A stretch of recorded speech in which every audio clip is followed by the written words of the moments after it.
Assalamualaikum, selamat pagi, salam sejahtera and good morning. Kepada anda semua yang saya hormati, yang baik hatinya dan yang saya sayangi. Saya Nur Aini binti Ali daripada Kuala Lumpur. Pagi ini saya nak kongsi mengenai Royal Q, ya.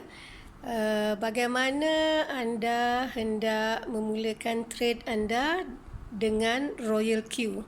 So jadi sebelum anda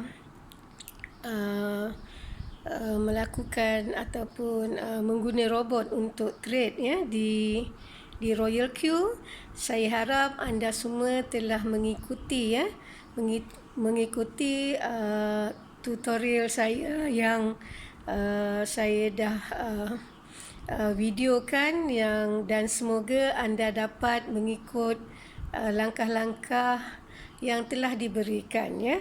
So jadi pagi ini sebelum anda hendak memulakan trade, saya nak kongsi pula, ya, jangan terburu-buru, ya, jangan terburu-buru. So sebelum anda trade, cuba anda tengok, ada banyak video di luar sana juga yang dikongsikan oleh rakan-rakan yang hebat, ya, di dalam Royal Q, ya. So anda kena setting dulu, itu adalah paling penting, ya. Anda kena setting dulu pertama, dan yang kedua anda kena tahu berapa modal yang anda ada. Ya, dan apabila anda tahu modal anda tu dan kemampuan modal anda itu, barulah anda melakukan setting tadi, ya. So jadi saya ada beberapa contoh setting lah, ya, terutama daripada yang besar sehingga ke modal yang kecil, dan anda tidak akan maksudnya anda tidak akan rugi, ya. Anda akan sentiasa mendapat profit daripada trade Royal Q anda, ya.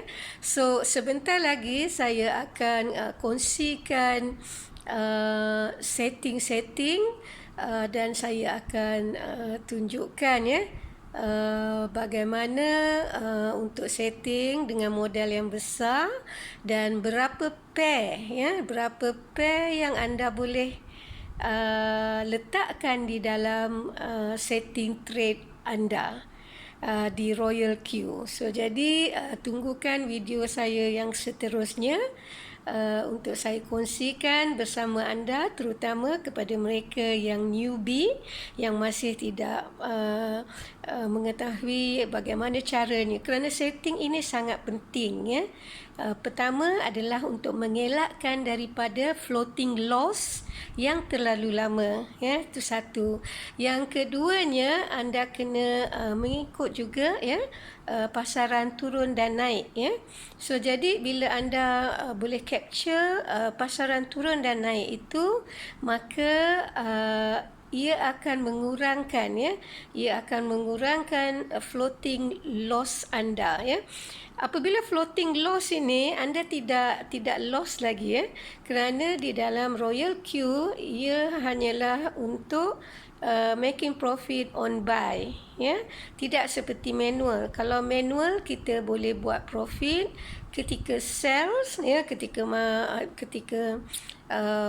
market pasaran menurun, ya, sell, dan juga kita boleh membuat profit ketika pasaran harga naik, iaitu buy. Jadi anda kena berhati-hati, ya, terutama kepada newbie apabila anda menggunakan Royal Q. Dan jangan lupa anda tidak loss, ya, di Royal Q anda tidak loss, cuma anda floating loss, ya. Apabila nanti pasaran kembali normal dan kembali menaik, anda akan dapat semula profit melalui trade ataupun pair yang telah anda pilih, cuma ia akan memakan masa, ya. Jadi kalau boleh kita hendak elakkan daripada floating loss yang terlalu lama. So itu saja untuk pagi ni. Sekali lagi saya nak ucapkan jutaan terima kasih kepada anda semua yang saya hormati, yang baik hatinya dan yang saya sayangi. Sekali lagi saya Nur Aini binti Ali daripada Kuala Lumpur, Malaysia. Bye.